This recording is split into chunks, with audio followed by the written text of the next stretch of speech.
Assalamualaikum Football United, ringan amatiran ala gua. Langsung aja mau preview pertandingan hari Sabtu waktu Belanda. Jam berapa ini ya? Jam 4 sore kalau di Indonesia, berarti tambah 6. Jam 4 berarti jam 10 ya. Jam 10 malam, masih bersahabat, dan harinya hari Sabtu juga kan, malam Minggu. Manchester United menghadapi Watford.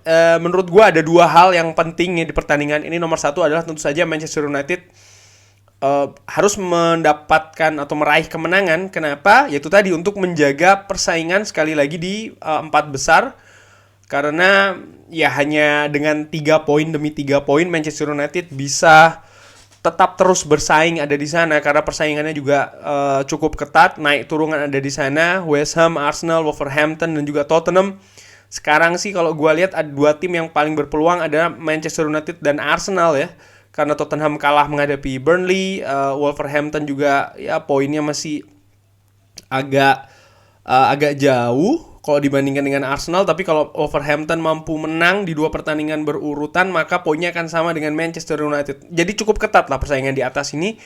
Sekali lagi hanya kemenangan yang bisa terus menjaga Manchester United di 4 besar. Itu nomor 1. Nomor 2, kemenangan juga penting untuk apa? Untuk membalaskan kekalahan di putaran pertama yang lalu, di mana Manchester United kalah cukup telak menghadapi Watford 4-1. Itu partai yang menjadi ya selesainya Ole Gunnar Solskjaer. Tidak perlu dibahas di situ. Gue sudah bikin reviewnya pertandingannya.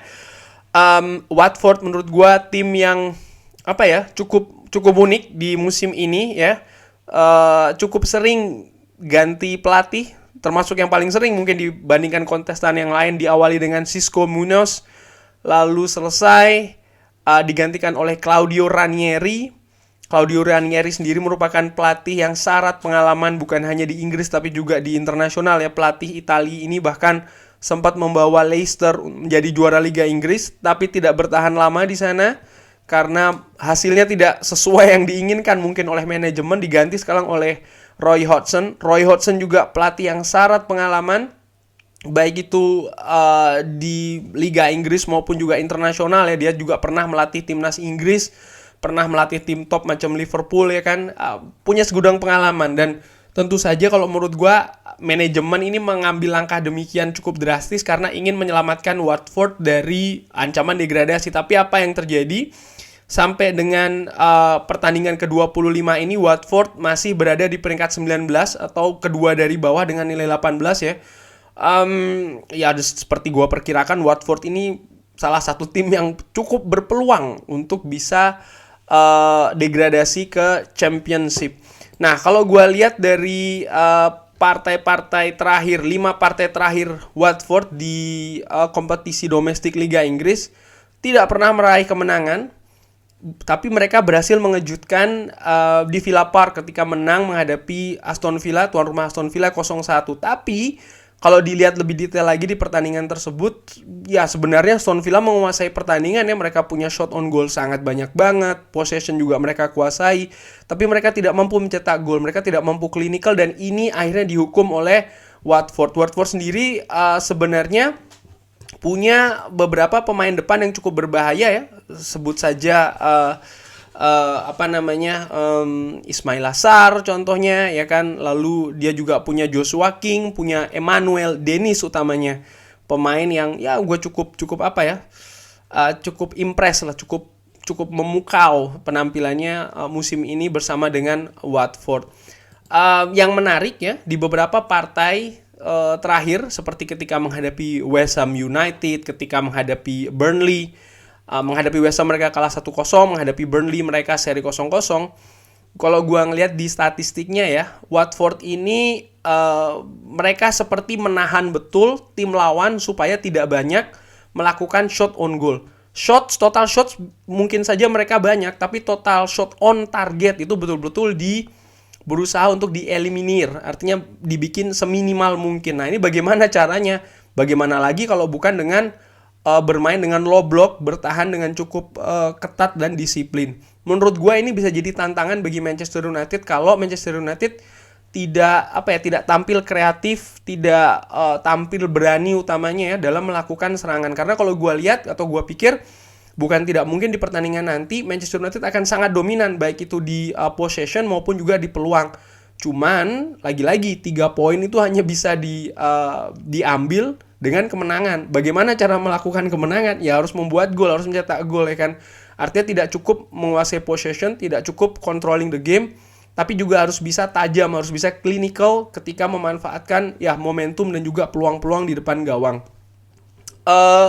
Manchester United sendiri selepas seri menghadapi Atletico Madrid, menurut gua belum bisa tampil secara konsisten di dalam 2 babak secara utuh. Ketika pertandingan menghadapi Atletico, lagi-lagi kan di babak pertama Manchester United tidak tampil baik ya kan, tapi bisa diperbaiki di babak kedua. Dan ini juga ketika menghadapi Leeds United pun juga demikian, selalu ada fase atau periode di mana Manchester United ini tampil buruk sehingga bisa dimanfaatkan oleh lawannya. Dan ini menurut gue yang harus diperhatikan ketika menghadapi Watford. Kenapa? Walaupun sekali lagi Watford ini menghuni papan bawah, tapi pelajaran yang bisa dipetik ketika menghadapi Aston Villa di Villa Park itu bukan tidak mungkin bisa terjadi di Old Trafford kalau Manchester United tidak clinical, tidak bisa membunuh pertandingan seawal mungkin. Karena ini penting ya, bagaimana pemain tetap ada motivasi, tetap bergairah di atas lapangan untuk terus berkreasi, mencari solusi, menembus gawang Watford yang menurut gue lagi-lagi gue perkirakan akan bermain dengan sistem low block. Nah, Manchester United kalau kita omong soal formasi, gue pikir akan kembali lagi ke 4-2-3-1.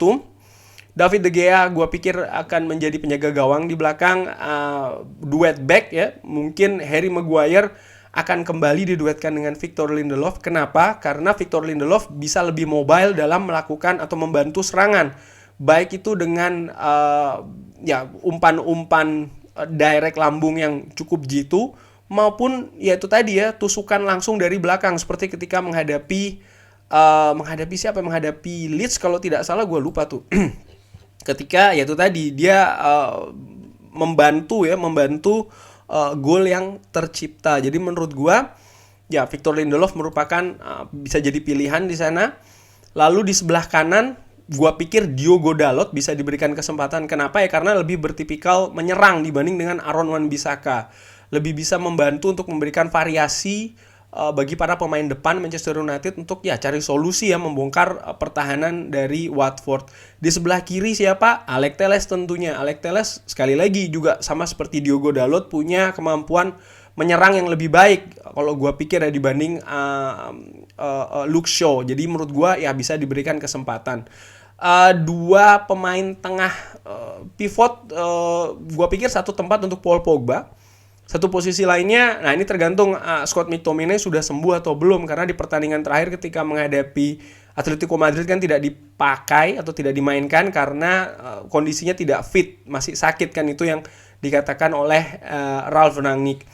Kalau seandainya tidak bisa bermain, menurut gua Fred bisa dikasih peluang juga di sana ya.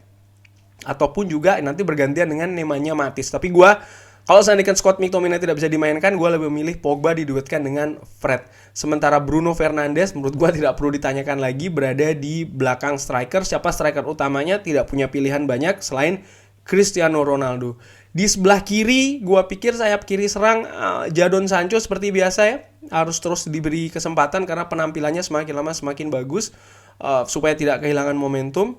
Di sebelah kanan, nah ini yang menarik ya. Ada beberapa pilihan di sana. Ada Elanga, ada Jesse Lingard, ada Marcus Rashford.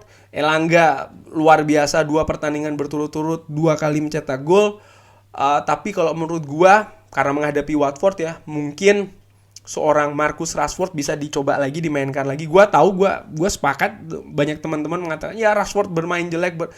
Tapi betul, Rashford bermain jelek, Rashford belum menemukan form terbaiknya. Tapi menurut gue, bagaimana cara supaya dia ini bisa yaitu tadi menemukan kembali permainannya seperti beberapa musim yang lalu. Salah satu caranya adalah tetap diberi kepercayaan, ya kan, supaya itu tadi kepercayaan dirinya tidak drop. Elanga menurut gue bisa diberi kesempatan nanti dari bench, ya kan. Begitupun juga dengan seorang Jesse Lingard. Artinya ya momentum ini harus terus dijaga. Yang gue khawatirkan adalah kalau seandainya Marcus Rashford terlalu sering disimpan ya, terutama contoh menghadapi Watford ya kan, ya mungkin perkembangannya tidak bisa pesat. Dan menurut gue sebenarnya secara dasarnya ini kan dia sebenarnya seorang pemain yang bagus, hanya saja ini tadi momentum dia sedang tidak dapat nih. Sekali lagi, bagaimana cara supaya dia bisa meningkatkan paling tidak performanya ya, apalagi kalau tidak diberikan kesempatan bermain ya. Kurang lebih demikian kalau dari sisi perkiraan formasi ya.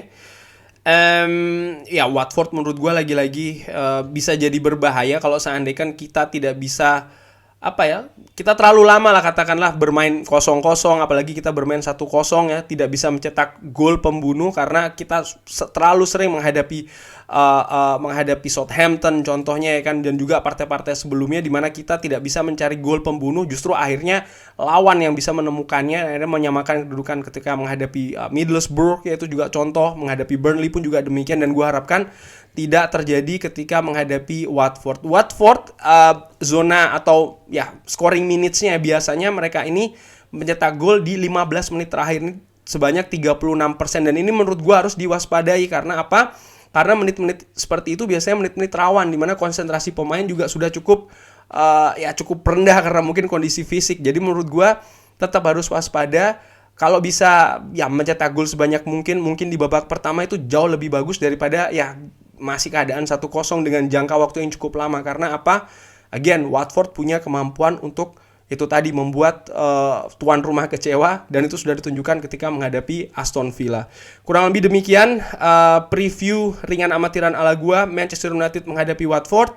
Terima kasih sudah menyaksikan. Jangan lupa like, subscribe, dan juga sholat. Wassalamualaikum warahmatullahi wabarakatuh.